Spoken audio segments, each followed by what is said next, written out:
Correct. Well, you're making peaks at least, so that's a sign of something. I've peaked in high school.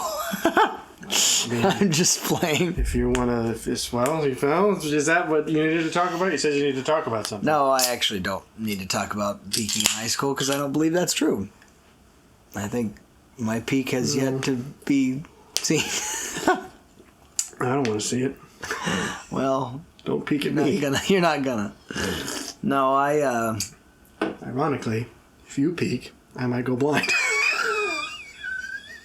I don't. Wow. Are we on two different wavelengths here? No, that's. I thought we were picking up the same. Sure. What you thought you were picking up what I was laying down. Well, you're the one with the need for therapy this week. I got my therapy out a couple weeks ago. No, somewhat. I mean,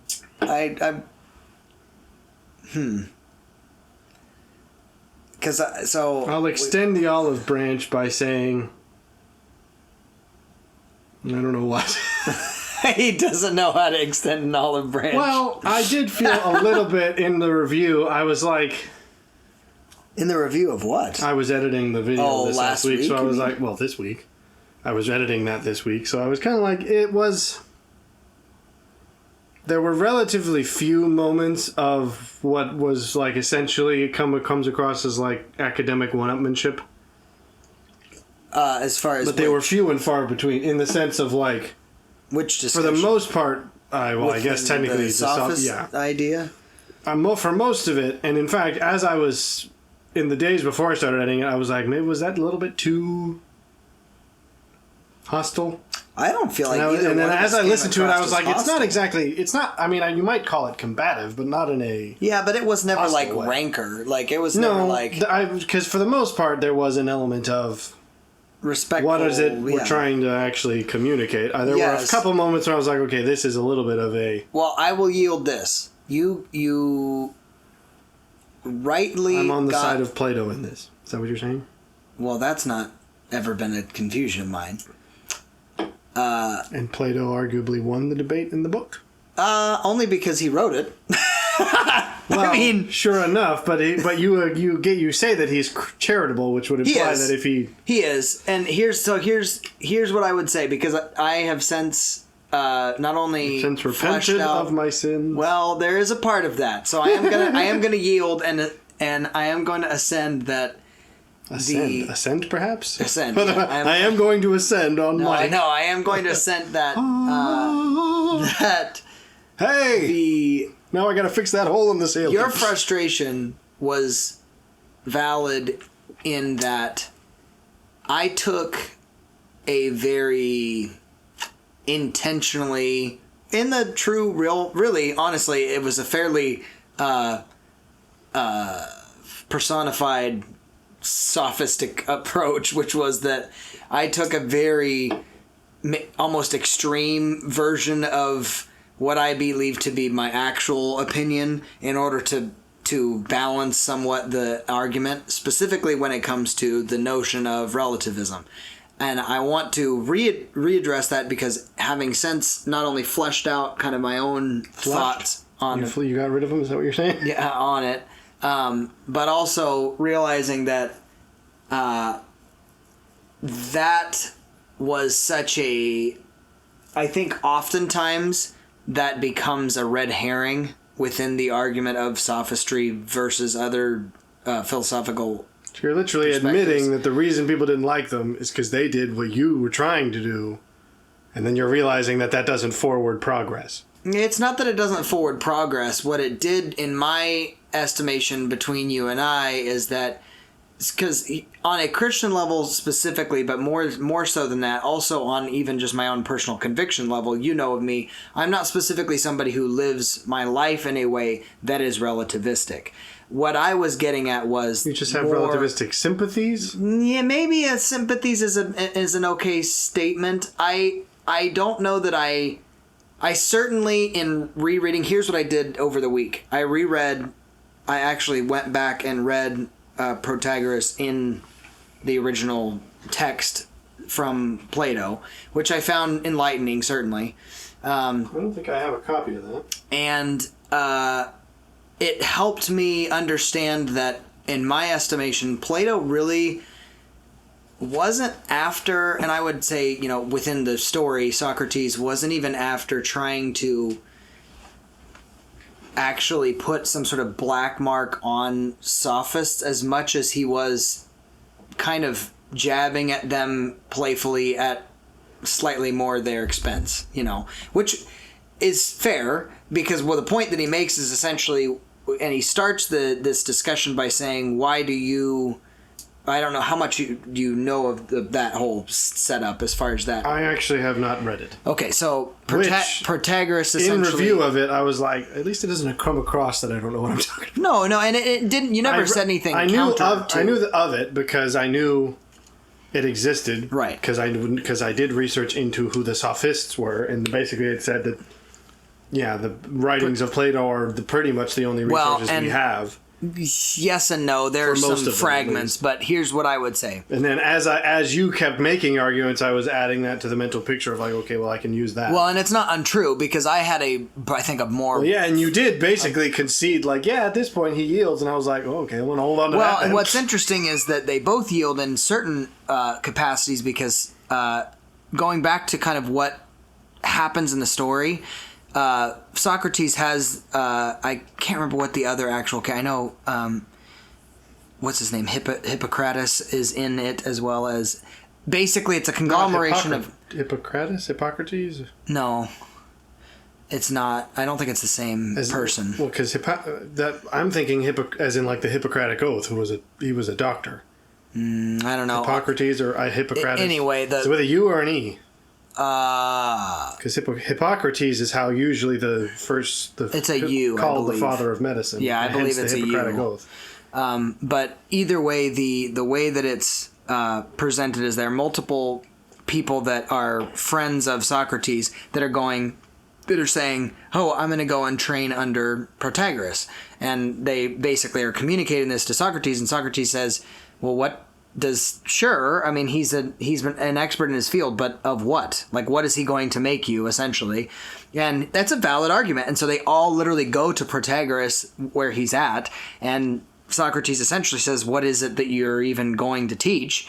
And Protagoras... Nothing! No, get out! No. Protagoras' response was actually really interesting because essentially what he says is, I'm teaching them how to be able to carry themselves in a manner that is... One thing I will identify real briefly, just as a sidebar, is this is where I say it...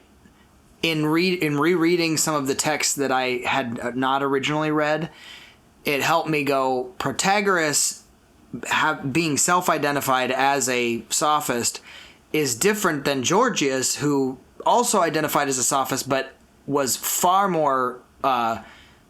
aggressive in his approach on relativism.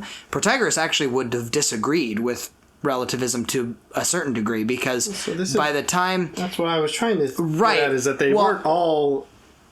It was not... at least of the same kind of relativism. Correct. And this is where I say I'm far more... If you want to call me Protagorean, I suppose, in that regard, I'm far more similar to what his thought process is, because he's certainly a cynic and he's certainly a skeptic, and both those things I feel like, even in my own philosophical I'm not sure makeup, what the difference skepticism is in the philosophical context. Skepticism is I actually am I resist, or I have a pause when it comes to anything that is considered truth. I go, okay, I need to know or kind of tease that out for myself. I'm not going to just so it essentially is the modern definition. It hasn't changed, because the definition of cynic has changed philosophically, at least as far as I understand. To my understanding, though, cynic in its truest form is essentially assuming that most of humankind, if not all of humankind, is really out for their own ends. So it's a bit of a... it's a cynical view. I was trying to do this discreetly. The mic almost came out of its thing. Anyway, but I could do it without drawing attention to it. So both those things, I think, not only did Protagoras certainly I describe myself as a skeptic, but not necessarily a cynic. And see, I would say I unfortunately as you could maybe call it jaded, but I have shifted maybe into that perspective where I go, cynicism by and large I know is a fairly unhelpful philosophical impression, but it certainly is one that I find true. In that one thing that I thought was interesting is, as I was researching, because I mentioned Zeno, who is the father of Stoicism, who we know nothing about, and then I looked it up. I was like, did I get that name right, or did I just say, was that completely nonsensical? And it's like, I found, so yes, that was his name. But as I did the research, it was saying, oh, he was originally a student of cynicism. And I was like, that was unexpected, because I had heard, apparently incorrectly, that Stoicism was in opposition to both cynicism and Epicureanism. And it definitely was an opponent of Epicureanism. Apparently, certainly. It may not have been an opponent of cynicism, which I guess I had either heard incorrectly or warped in my own thinking. And I understand that a lot of people resist calling... And I don't know how, I guess, is... Yeah. Because I guess I can't say that I'm not necessarily a cynic if they do naturally stem from one or the other, or if it's an alteration of... I would argue that... I can look it up now. In my understanding of what Stoicism has become, it sharpens the saw on a lot of early philosophies. So I would not disagree that I would say Stoicism has become the four-leading philosophical perspective on most of Western philosophy when it comes to... I would agree. I would say people that are looking for maybe those that are looking for logical ends or moral ends are eventually going to arrive at Stoicism in some capacity. Whether or not it's like a full out, this is what I believe, your philosophy is probably going to mirror or at least parallel Stoicism in some form or fashion. But I think that Stoicism, again, was something that sharpened the saw on some of these other philosophical arguments, both pre-Socratic and during that time frame, which is why I would argue, looking at Plato's Gorgias as well as Protagoras, when Socrates is interacting with these two, brings light on a lot of my positive understandings of what sophistry was or sophism was, as well as its negatives. And so here's what I would say. I certainly would yield that what my definition of relativism is probably more akin to skepticism more than anything, because what it does is essentially says, how can you know without... Well, that, sure. It basically, skepticism says there are things that are on a knowledge level that aren't knowable. Like, you can believe them, but they're not knowable in their truest form. And in that regard, I would say not everything is truth, but certain things are truth. And that's what, in this dialogue with Protagoras and Socrates, how they ended up coming to an agreement. Because Socrates obviously famously says that knowledge and virtue are one and the same. And initially, he struggles with Protagoras' assertion that you can teach virtue. And because he says that's something that's almost, the truth is just there and you're kind of arriving upon it. And then both men kind of almost flip their positions and find common ground in that Protagoras goes, well, there's certainly things that are true inherently that don't need to be taught. And Socrates moves to the opposite side and going, well, there are certainly things that on a knowledge base can be taught and therefore become virtue. And so it's like... I don't know that I would agree with the supposition then that virtue and knowledge are identical. I actually struggled with that a little bit too. I would say, perhaps again, this is the Stoic concept, is that knowledge is only useful in its aid of virtue. Right. Which is why I say... Okay, I shouldn't say useful in that obviously it has uses, but the only correct use of knowledge is in aid of virtue. Well, and Socrates says as much in this dialogue, but this is where I know that a lot of people resist calling Socrates a sophist, but I think he was, if nothing more than somebody who he may not have identified himself as such, but he certainly did not have a problem being associated with. Maybe I'll say it that way. If that gives any light to his perspective on sophistry, which is why I think Plato oftentimes is... A lot of people think because Gorgias became such a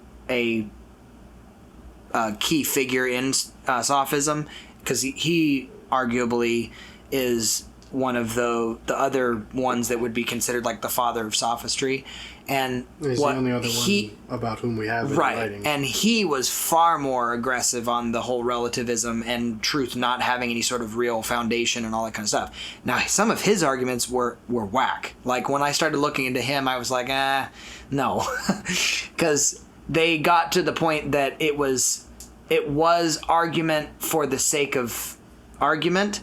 But what I found interesting was, as much as I disagreed with Gorgias's assertions that truth wasn't the foundational target towards any sort of discussion, Plato goes as far as to say rhetoric is actually not useful at all. Now, I don't know that I'm obviously summating that, but he essentially says rhetoric is something he finds to be distasteful and all this kind of stuff. Well, he also was opposed to poetry, and right. This is why I say that if I had to choose between Aristotle and Plato, I would choose Aristotle. Right, and one of the things I found interesting was that he was his also critique of proto-communist and all sorts. Well, because he was certainly what is it called? Like on a political level, that's one of the things that Gorgias and him really had to struggle with, because Gorgias was certainly democratic in that he believed, because in his Protagoras was far more what I would believe is why democracy works, in that most people should have on a collective level, have an understanding of what logically virtue, and that's why, again, Socrates saying something like knowledge and virtue are in the same, are similar, or at least regarded as something correlative.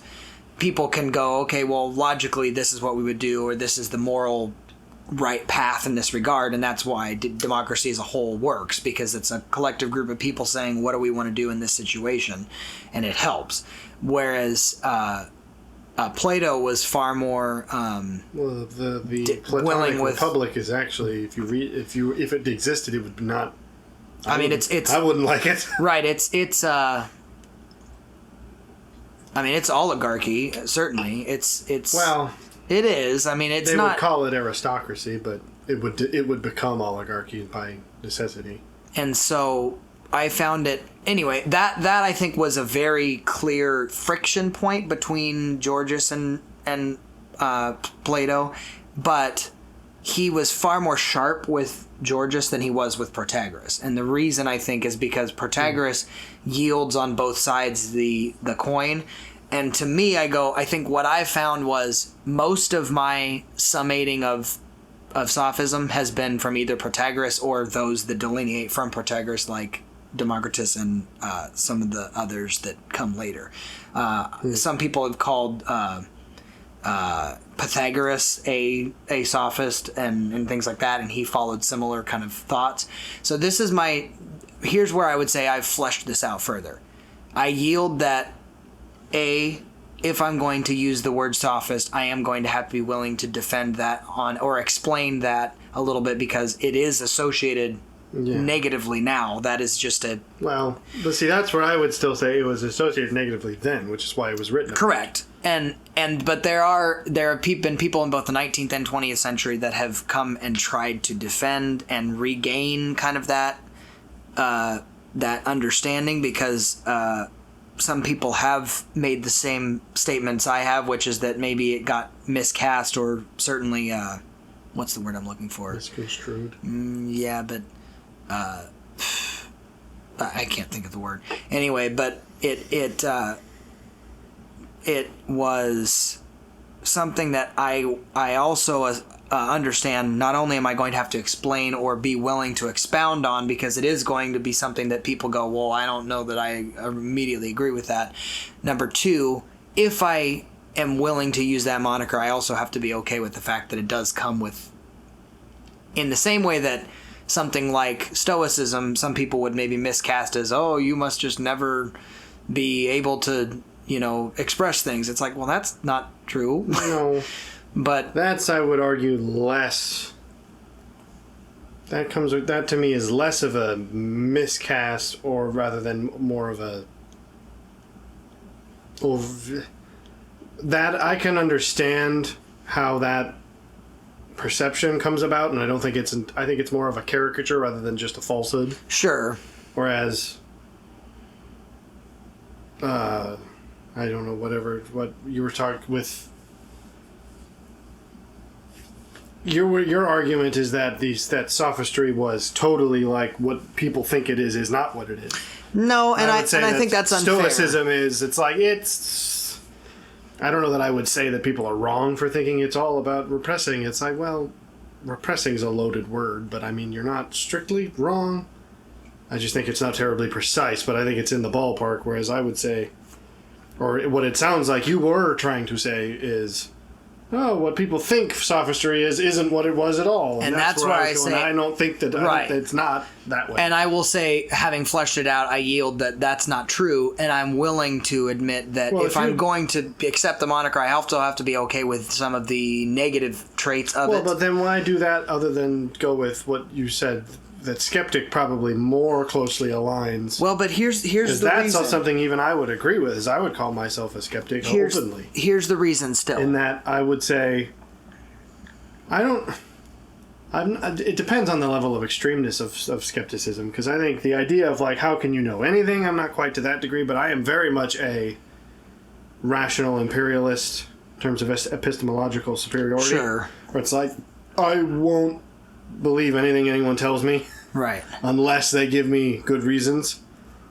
And that depends, of course, because if someone tells you something that already is in line with like, oh yes, I already know some of these facts, some of this history, or some of this rationality, it's like, okay, I'm probably not going to be like openly against that. But if someone does come along and challenge like, oh, here's a fact that would contradict something you hold, I would say, you're going to have to prove that to me before I change my mind. So that I don't feel like skepticism really carries much negativity at all, except amongst the sensitive. Sure. No, I think that what I guess I'm willing to accept is that there are times in my philosophical thought process that, even on a negative level, align with sophism, and I go, I'm okay with that. The idea that argument and that rhetoric and that, using language intentionally in order to convince or to, what is it called?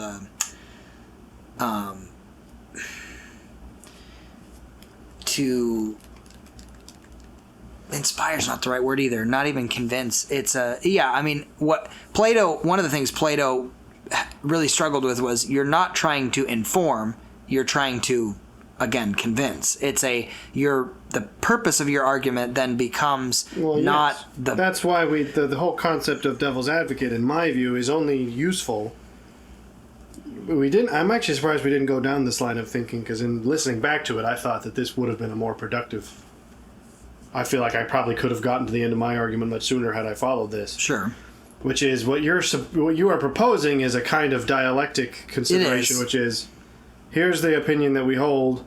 I'm going to temporarily adopt the opposing opinion, correct, merely to give a greater understanding, and then hopefully out of doing so will produce some kind of synthesis which would be correct, truer than either argument on their own. Correct. But even that supposition presupposes that the goal of doing it is getting closer to the truth.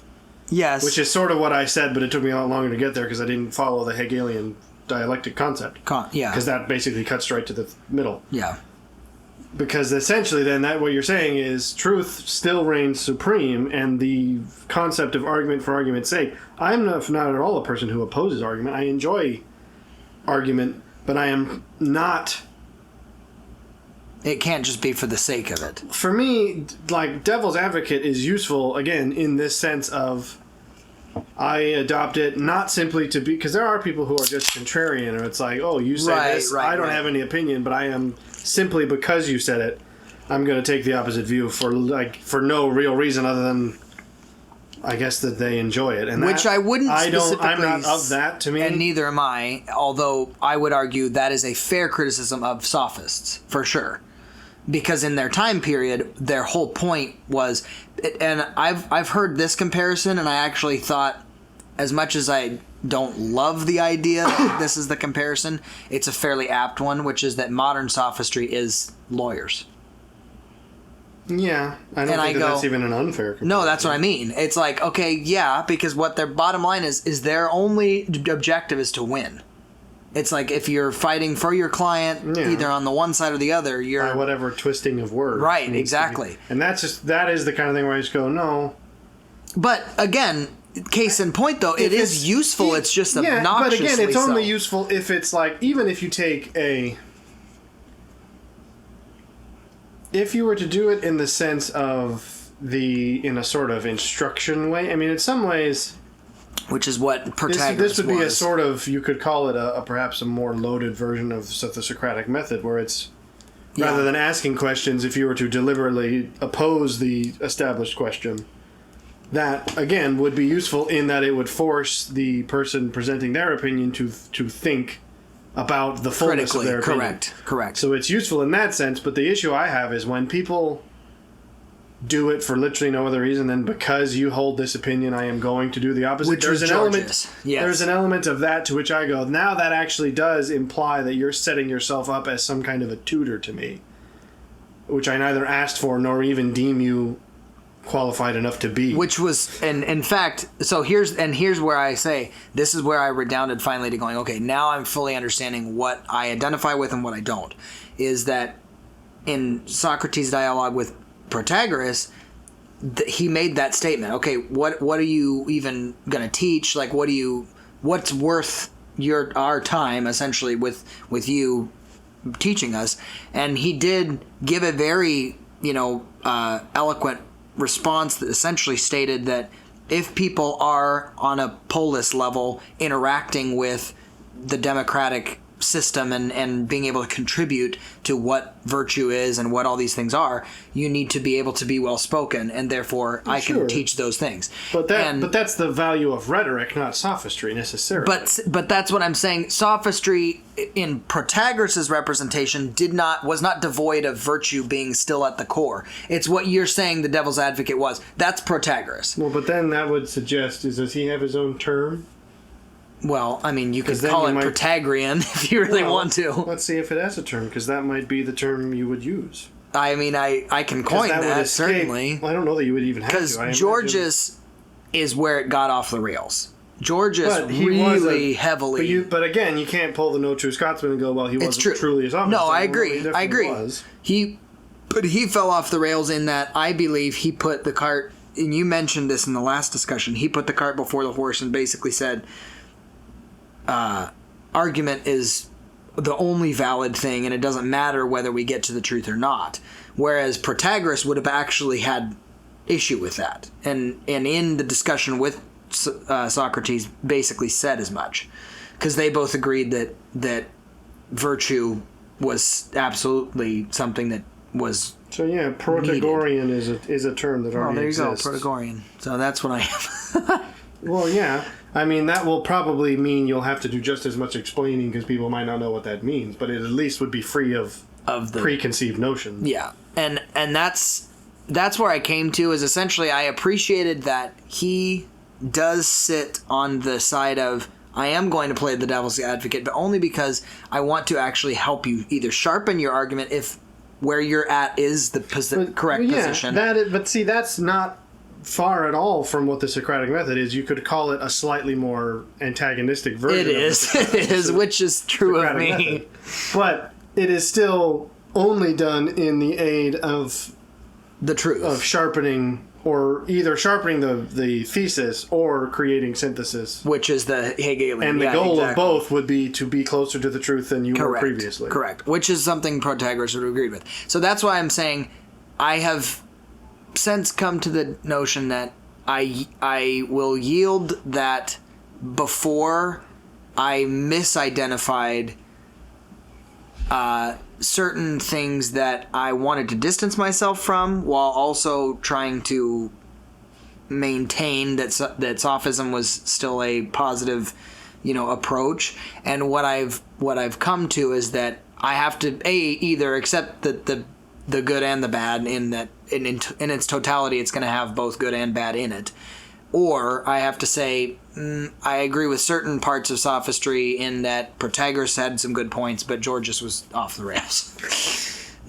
I mean, like Democritus was great also as well, in that he delineated from Protagoras and had similar. Specifically, he was far more political in his approach. That he was less focused on solely the rhetorician kind of thing, and more focused on on a political level, how do you present yourself in life, not on a political life, but like when the way you live your life on a home level and on whatever else is a reflection of how you're going to be a politician. So if people are looking to that has to be a reflection. But again, he didn't ever devoid that of virtue. And that's, I think, the secret that you and I were really wrestling with last week was I was almost suggesting virtue is not the core principle, and it's like, well, yeah, it kind of still is. Well, it would have to be, otherwise you would be falling in line with the negative stereotype. Correct. So that's where I say I think there is still a part of me that does unfortunately fall into that same thing, and that's where I go. It's not an unapt description of my philosophical perspective, but I don't know that I want to specifically wave that banner, because it's like, well, that's actually saying I'm okay with that. It's like, yeah. So anyway, that's what I meant by fleshing out. I think I actually felt our discussion was productive, though. I never felt certainly. like it ever was devoid of respect. Well, no, I wouldn't say that. There were several times when and this is the issue that I have with the whole concept more generally, is that you can usually tell when someone is doing this on purpose, when it goes beyond I'm putting up barriers for you to sharpen your argument against, and I'm stubbornly refusing to yield in areas where you have already answered the question sufficiently. Right. And so those were the areas where I was going, okay, I can tell that you're deliberately ossifying in this region for what seems to me to be no other reason than vexation, rather than... It's true, yeah. Where it's like, yes, you might have already made a good argument, but I'm going to either just like slightly sidestep it by saying, well, no, I was actually saying this other thing that's exactly the same meaning, but in a different wording. Right. Or by just going, well, I won't accept that. Well, and I think it was a fair criticism, even by my own philosophical perspective, that Protagoras, in the way that he approaches the argument with Socrates, at one point he does kind of pull a bit of I'm going to expound so heavily that it becomes almost useless to really the argument, and Socrates basically calls him out on it and says, okay, can you simplify that, pal? And he says, okay, fine, let's get back to the argument because what he did is essentially kind of sidebarred for a second and go, let's talk about this poem.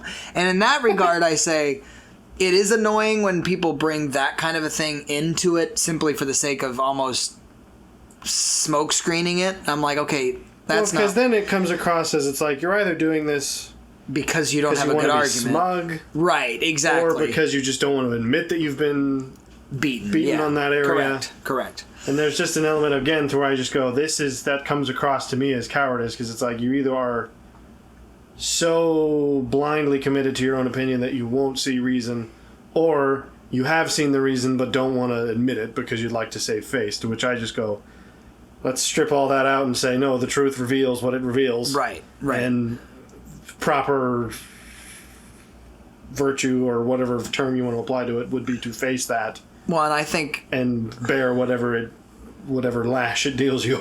What's interesting is, you should really read the Protagoras specifically. I don't have a copy of it. I thought maybe I did, because I don't have much of Plato or Aristotle. I don't have much old philosophy. The discussion to me, I don't think you can come away from reading it going, oh yeah, Protagoras was equally sufficient in making his arguments. I think Socrates certainly communicated, look, there are certain things about what your perspectives are that I disagree with, and that's all there is to it.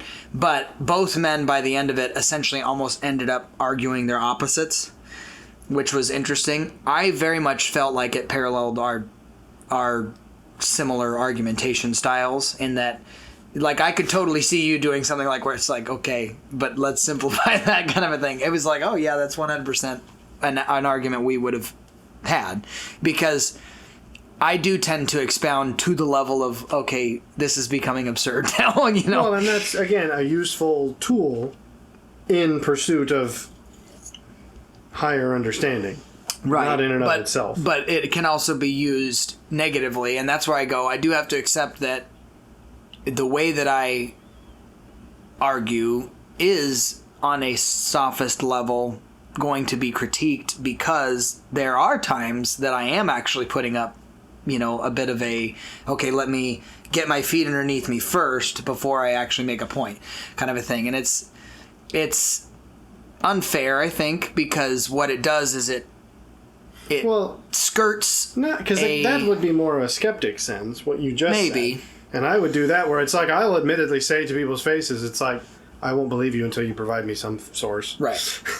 And, I mean, because there's just an element of you're challenging something that I have already... If it's a thing about which I have no knowledge, then I'm much more open to be like, okay, that will go into the maybe this is true folder. Yeah. Where it's like, okay, this is something I have at least heard, and I could share it. And if I were to share it, I would share it as, well, I've heard this, and I can't say that it's true. There are things, however, that are like, no, I feel that I have a reasonable amount of knowledge on that area. So if you mean to change my perspective, you're going to have to give me the reasons to do so. Well, and I'm not just going to go, well, because I trust you. It's like, I don't.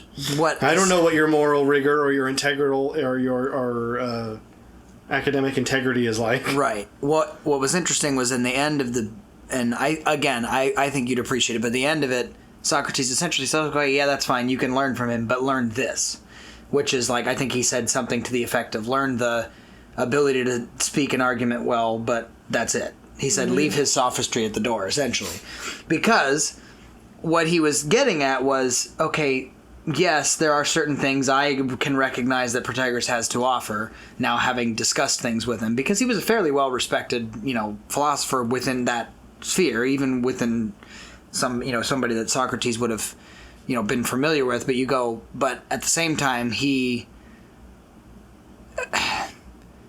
I think where you could fully have dedicated yourself to something like Aristotelian philosophy fully, without really getting lost in the weeds. With Protagoras, you're going to get lost in the weeds a little bit at times. Well, and that's, to me, the difference between... It's like how I have said several times now that I would say I'm deterministic, but not a determinist. Because what I essentially mean by that is I have deterministic sympathies. Right. Where it's like, I understand these levels of argumentation, but I don't agree with the full text, or, I mean, not text in that sense, but the full definition. Right. I don't ascribe to all the beliefs. Whereas I feel like I could pretty comfortably say, no, I am a Stoic because I have read as much of Stoicism as I can get, and have yet to find something that I would go, no, I'm going to have to leave that behind. Yeah. Yeah. And that's one thing that Stoicism benefits from, is I don't know that there's anybody within the Stoic field that are so dissociative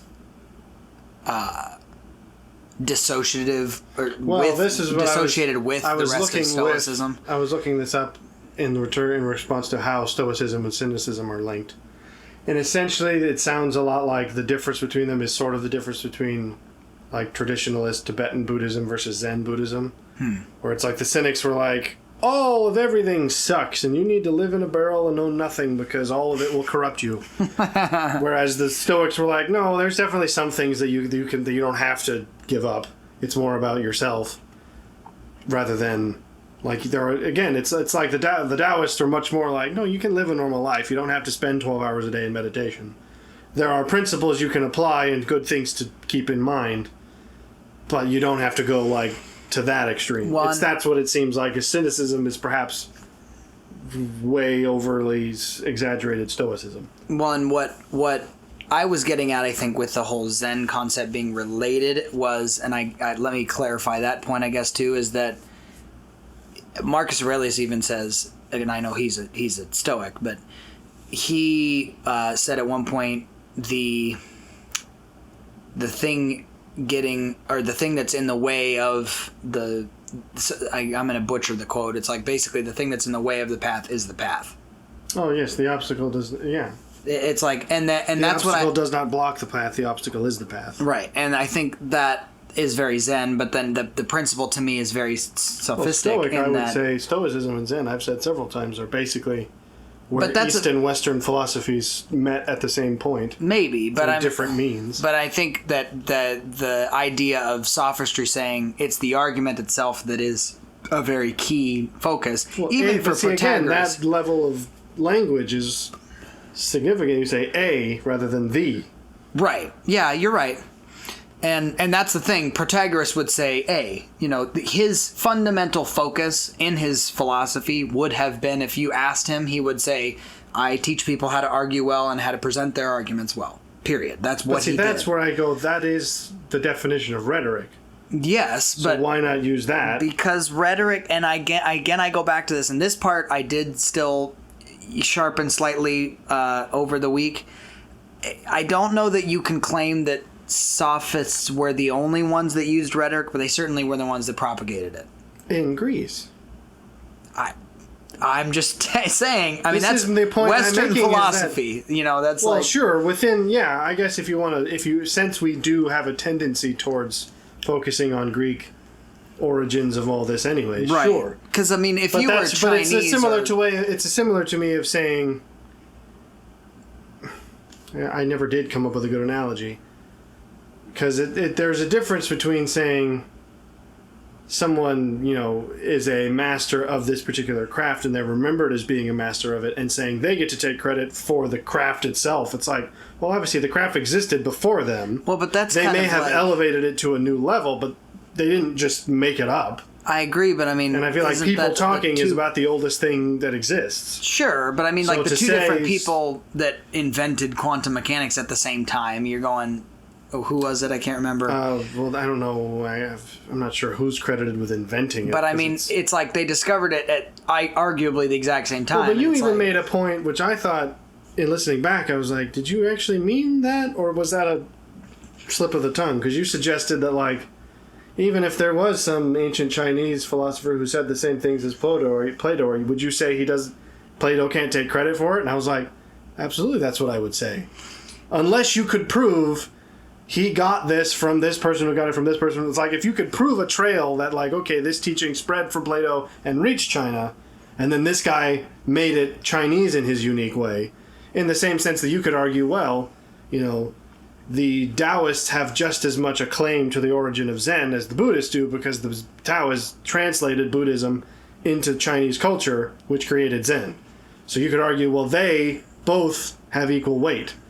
But if it's possible to say that Plato said this at this time in Greece and some other Chinese guy said this in China, and there is no link between them, because you have the historic link. We know how Buddhism spread to China. Right, that's true. So it's like you could say, yes, the Buddhists get to take credit for Zen, even though Taoism was in between. Right. Whereas if you can't do that, I'd say, no, it's entirely possible that Plato said this and some Chinese guy said this.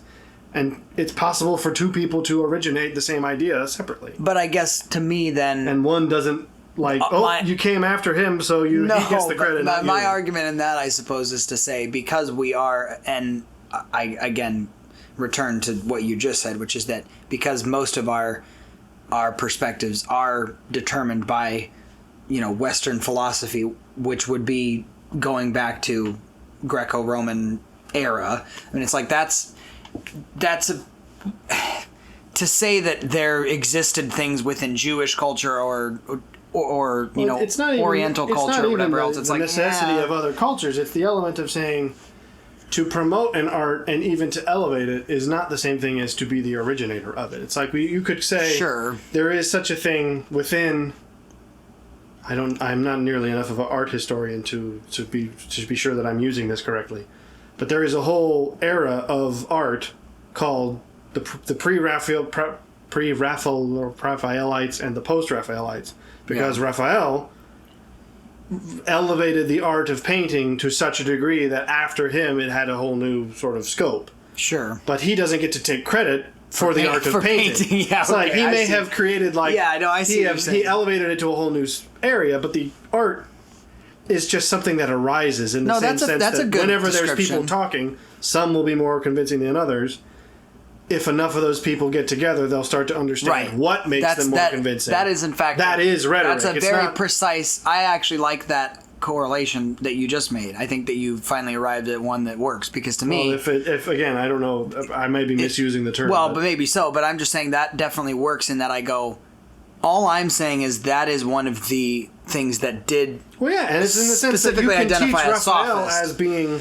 This is why he's important, right? But I don't think you can go quite so far as to be like, he's the father of painting, or even the father of modern painting. Because it's like, there were other traditions of painting. But what's interesting is going... in his own era. Going to Sophists, more specifically Protagoras, because he was also very much into, and I think I made this case, that he was very much into, linguistics and all that kind of stuff. People have also accredited him with things like grammar, contributions to grammar. It's like, yeah, but that's so broad that. Well, yeah, in the same sense that you'd say, okay, yeah, Merriam-Webster is significant in the course of English. Right. Well, actually, not even traditional English, because I believe he was an American dictionary. I think his is. I forget who. I know, I would know the name if I heard it, but whoever wrote the first British English dictionary, it's like, yes, we should talk about them as part of the development of the English language, but it's like, well, no, he wasn't the father of English. Right. He may have been the one who codified what we know about English. Right, exactly. In the same sense that they might have been the ones who's like, here's actually the curriculum. Right. Rather than just a couple of vague concepts we all sort of know. You got it. Yep. And that's where I think I most identify with sophistry and sophism, is I go, that if nothing else, when I started getting into philosophy, the thing that I gave primacy was rhetoric. See, to me, I've always found that logic is the most, and that's certainly true, which fundamental, is because I guess there's perhaps it's an even naive notion that the most logically sound will inevitably reach prominence, because that is and I suppose that would be true if everybody committed thought that way to the philosophical framework, where it's like, if we all actually agreed on this is what we're setting out to do and these are the rules we're going to follow, then yes, the most logical argument would alys win. The problem is that we don't do that. Right, and that's a bit of the Socratic expectation that knowledge and virtue, or knowledge and the truth that should arise, is one and the same. In my opinion, it's similar. It's a similar assertion, because you're going... Logic, by virtue of being logic, becomes then what will rise to the top. And I go, yeah, if people are willing to yield. Logical, yeah, exactly.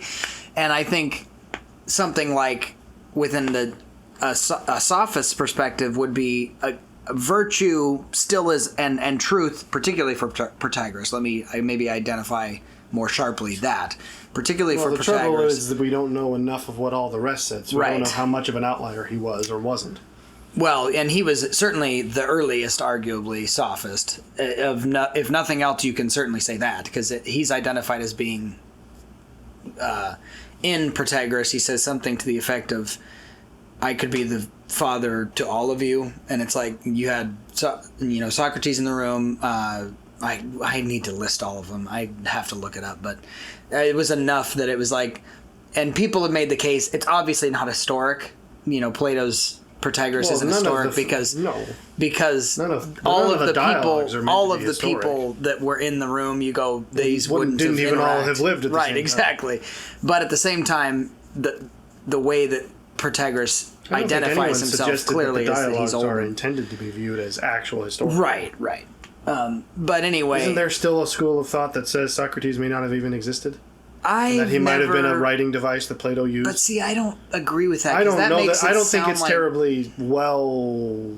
Even in academia, I don't think it's terribly well It's not. established, but that is a It's a perspective. sect of academia that's like, well, it's similar to like some people who say it's like, well, Shakespeare may not have actually written all the things he said. It's like... What is that supposed to mean? There's various arguments that Shakespeare... Like outsourced material? It's a very fringe opinion that Shakespeare didn't exist.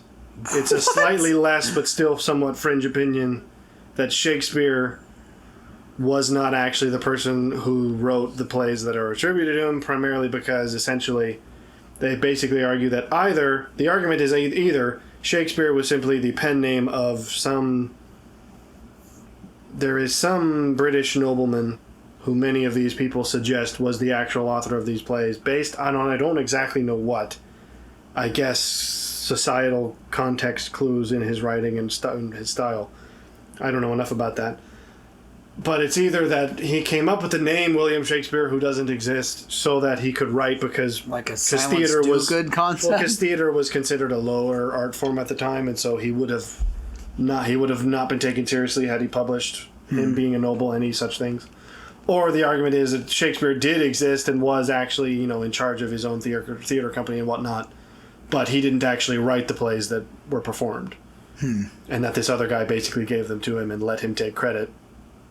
None of the I've never heard any argument for any of this that suggests that it is beyond the reasonable doubt. I'm like, the best you could say is, well, that I suppose would make sense if you made all of these original assumptions. Which is But true, I think. the historical account yeah. does not require those assumptions, so Well, why and make them? within Plato and Socrates too, it's like, well, why though? Why wouldn't he just put himself into the... I mean, he's the one putting his name on the book, so why wouldn't he just put the book out as him making the dialogue with Protagoras? It's like, that makes no sense. That does also raise the question of, it's like, if he didn't exist and he was... Like, the argument would be that Plato was putting someone else more respected than himself, so that his arguments had some validity, but it's like, well, if he didn't exist, no one would know who this was. Yeah, exactly. Unless maybe the argument is he did it... I mean, this again would require a certain level of conspiratorial, where it's like he wrote all of his works originally and created this character and then like slowly released them so that everyone would be like, oh, Socrates, he was that guy who was in that, and then everyone would it just Mandela affected into existence. It's like, oh yeah, Socrates, he's that guy, Plato's teacher. And Plato's sitting there just going like, he's got a stack of scrolls behind, like, just you wait. He's gonna say a lot more. It's like a Tupac kind of thing. He keeps coming back, putting things out. I do want to touch on one element, which again I suspect you might have been using as a mere device than your actual belief, but you brought up the whole if a tree falls in the forest concept. And I do feel like I almost feel like I wonder if perhaps I've been misinterpreting what that has meant all this time. Because the thing that I thought was, okay, the only way you could make such an argument is if you redefined what sound means. And there is a school of, I would call it New Age, although it's not exclusively, it does have at least a reasonable amount of philosophical belief behind it, which would suggest that sound is in of itself the act of hearing. Right. Whereas vibration is... and so that's where I'm going, is that what people have meant this whole time? Because I've always just assumed it was a solipsistic, if no one experiences it, did it happen? Yeah. And that, to me, I just go, well, that's stupid. But I suppose it's like, okay, if you want to say, well, sound is an experienced thing, therefore if no one experiences it, is it a sound? No, to which I go, wasn't. That's, to you me, could certainly split. make the argument, if a tree falls in the forest, will it produce some kind of an energy pressure wave? To which I would say, if you frame it that way, you would come across as far more of a fool for saying no. Right. Because it's like you could model it based on what we know of physics, and then you'd be saying, well, that's just an assumption of a simulation. We don't know that it would actually happen. Right. Exactly. So then I go, okay, then the only way you could say that it would be the case is that vibrations in space are not synonymous with sound. Correct. And that's, in and of itself, but again, I can appreciate that argument, because that's a very materialistic argument. But it's still because that's the same argument that that says, well, music's nothing more than pressure waves, and I'm like, no, it's reductive. It's far too reductionist or whatever you'd call that. So, but I think music even is different than sound. Right.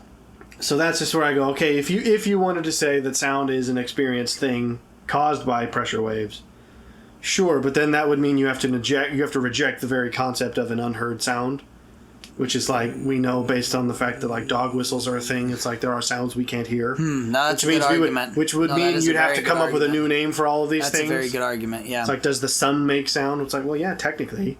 It just doesn't make sound that is perceivable to us. Yeah. This is why I don't particularly like, and I mean, it's complicated. I don't fully agree with the whole man is the measure of all things if this is what it means. Yeah, and I don't think it is what it means. That for me, because I'm interested. Because to me, that is such a logical statement. Because what he's meaning, in my opinion, is because mankind. Here's the thing. One argument that I saw or that I read over the week, there was an article that talked about that particular topic, said some people interpret it on the level of an individual man is the measure of all things, and other people interpret it as mankind. That's closer, but see, to me, that's closer. I would say if I want to get my pedant hat on, which I suppose fits fairly well, if I were to emphasize it in a way that I would agree with, I would say man is the measure of all things. By which I mean the scope of all things man occupies. Which I don't know that that's what he meant. The scope. So rather than saying man is the measure, and the phrase of all things applies only to measure, I would say no, because that implies that basically, at its logical conclusion, what man says goes. And like, because he's the only thing that can measure, he gets to decide. And I don't think I agree with that, because that's much more a materialist argument, whereas I think if you take it as the humanist side, which is the other interpretation, you're saying man is the measure of all things. Not the measure of all things, but I think of it, I mean, forgive me for redounding to the thing I know better than this. Think of it as order of operations in math, where it's like, I've got you. You can either say measure of all, like measure, parentheses, of all things, meaning this applies to this. I would say no, measure of all things is in parentheses, and man is that. Not man is the measure, comma, of all things. But how? So you're putting man... I guess what I'm using measure in perhaps a word in a figurative sense, rather than the literal like metric metrology.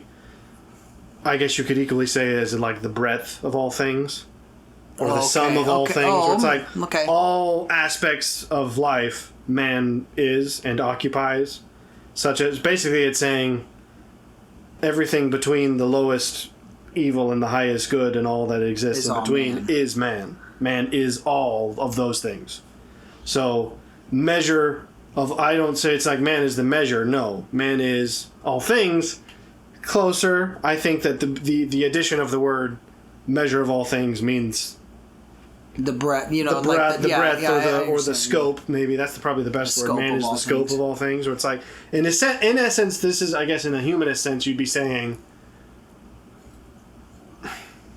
this is very humanist, probably more so than I would go. But essentially, man is the pinnacle of all things, or essentially, all things exist for and through man. Well, through I wouldn't go as far as to say, but through, for like, certainly. In essence, that like man is the top of the heap, food chain. Well, not even as morbidly as that. But it's like man is what all this is for. But that's not untrue, even biblically. I would argue. I mean, I think man then therefore is for God. Yeah, but, I mean, that's the only part, is that that alone could be twisted. Yeah. I would say I'm not uncomfortable. I take the humanist opposed to the materialist, because I think you could use the phrase to it. And I would say two things to respond to your solipsistic question. I have always been less uncomfortable with that than you have. I don't find it uncomfortable. And the I just find it solipsistic thing is obnoxious to you. Yes, maybe. Yeah, it's not like, oh gosh, I know. How can I know that I know? It's just where I go, I don't freaking care. Literally, whether or not I worry about it makes zero difference. So why do it at all? So, in that regard, I would say it's just an interesting thought experiment to me. I don't know that I would have ever taken it to the logical conclusion of, but see, sound waves are different than actual just vibrations. But see, that's the thing is, stupid. There are thought experiments which remain unsolved merely because they're so complex they couldn't be done. Which therefore implies, if, sometime in the future we had greater scientific equipment, you've made this argument we could before. potentially solve it. Where it's like, but the point of solipsism is that it cannot be. That is the point of it. But see, that's a point where I go, again, it means, I'm not being pedantic, absolutely nothing. It doesn't. Yeah, because it promotes the concept of absolute nothingness. Well, actually, Giorgio said that. He, at one point, says this. He says something to the effect of, everything is nothing in so much as, I can't remember how he defined it. But that was the only thing I was like, that's kind of useful, but not really because it's stupid. The future is in the past, and it's, So, in that regard, I would say I've always been less uncomfortable with or annoyed by that principle than you have. But it's neither here nor there because really, on either sense, you leave it alone. I kind of go, sure, I'll keep it in my I suppose the only bucket, use I could conceive of it as having is a cautionary tale for young... It is. Philosophy students, maybe, which is essentially all that it is used as. Is here's a question you can't answer. Stay away from those. Here's a question you can't answer. Stay awake all night tonight trying to figure it out. Because literally, it is on the level of, by its definition, it has no purpose. It literally tells you, no matter how hard you think about it, you'll never understand it. And which I go, okay, I'll take you at your word then, and I won't try. Well, and here's the thing. Because there are people who think the more I think about it, maybe I'll find it. It's like, no, the thing itself is telling you you won't. Well, and that's the smart way to respond to when God, in my opinion, when God says in his word, my thoughts are above your thoughts or whatever. It's like you could wrestle with the things you don't know about God and never will, or you could just leave them alone and go, okay. Well, because the issue is there are things about which... You might even argue there are things about which thinking won't yield any result. Right. But there is still the possibility that they could have a solution down the line. Whereas this is literally, no matter how advanced humanity gets, no matter how many more senses we can add to our capacity, this will never not lead nowhere. Right. Which I go, so the thought of like, well, how can we know? And we should always remember that. And I'm like, no, we should always discard it. Anyway, the follow-up outside of the solipsistic thing, you what was the talked about Klingons. No, I'm saying within this same context, because I just said solipsism and then you had mentioned I don't know. Within the tree falling in the forest? No, but that was still that kind of solipsistic thing. I don't know. The only other thing we talked about was Klingons and dwarves and why I think all your social games are fun. Just now.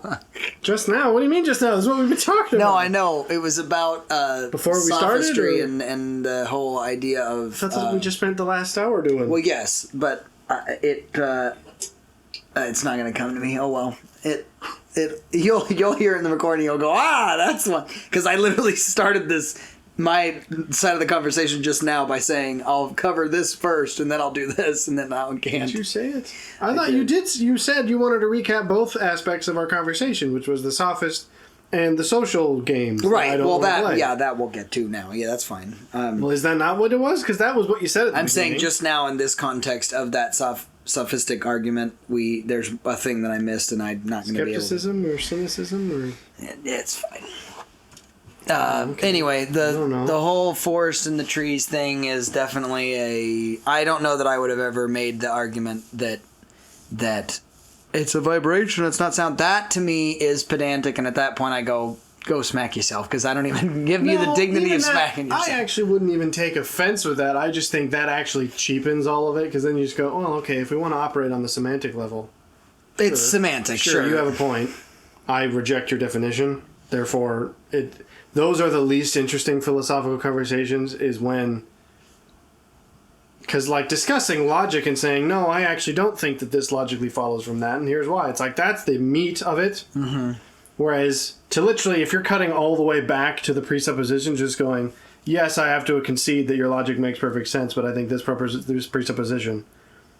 It's not even that this presupposition is wrong. It's like, okay, it's literally even before presuppositions. You're going back to, yes, this.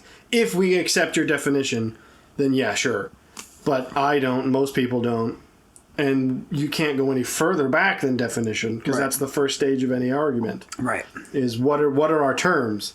So if you're gonna, I guess I can concede. This is sort of the ultimate bygones be bygones. It's like, if this is the definition you insist on using, then yes, sure, I guess I'll have to concede that you're right. But since it's not the definition I'm going to use, and there's no mechanism by which you can convince me really to use that definition, because again, what comes before definition in a philosophical debate?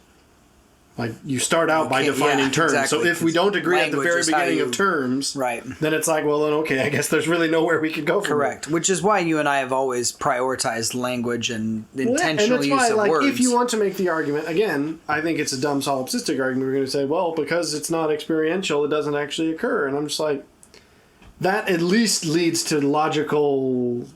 There's trails to follow. Oh, that's right. It was the measure of man thing. That's what it was. Okay, so we were literally just talking about it. I thought you were saying something bad. Well, no, I was saying like, you mean the thing that we just said? Yeah, no. So the measure of man thing, I would say on that level, I definitely yield more to the sense that I am comfortable with the statement that man, because we are given primacy by God to define the world as such. Ooh. That there is a even scriptural agreement, in my opinion, that man is the measure of all things. Not you're saying man is the measure of all things. I'm saying I think the actual metric concept is something that I can apply. In the sense that, I mean, again, this is a very materialist line, which means I think if you follow it, you'll go to places I don't want to go. But there's the argument, yes, it's like, technically speaking, classifying the animals and giving them names in proper order and all the things. Right. Like, yeah, that was a job given to Adam. Right. But those things were there. They were there. Which means there is a logical end to the concept of, well, what man says can be. It's like, well, no, man can only say that which is. Which is allowed to say, yeah, exactly. So that's where I think the far more interesting thing is like, all of this exists. I think both things can be true. Yeah, I like what you're saying, because I don't know that I would have ever got there as far as the scope being all. Well, that's, I think, probably the best word in replacement, because I think the problem is that the term measure, I'm not enough of a linguist, but the concept of measurement is much more recent than the Greeks. Obviously they had the concept, but it wasn't. Metrology as a science is far more a modern thing, where we actually care about the quantification of things. Right. Whereas they would have been more about the classification of things. Correct. So that's why I think scope probably is more accurate to what Protagoras was. I'm certainly not going to make he was saying. No, but I'm saying that, that in itself, to me, again, when we talk about within the biblical narrative, I would say that's a statement I can agree with far fewer qualifiers. Sure. And I would say the argument you just made is certainly true, that within his contemporary day, classification was more important than the actual numerological measurement of something. So I think you make a good case that he was probably talking more about. Well, my case isn't even what he was probably talking about, it's simply because I have zero. There's really I don't have nowhere near enough Greek knowledge to make the case that my translation, because it's not even based on translation. It's my interpretation of what that means. Well, I suppose I haven't even done as far as to actually look up the Greek version of that. I don't know much that would be Greek. Interesting.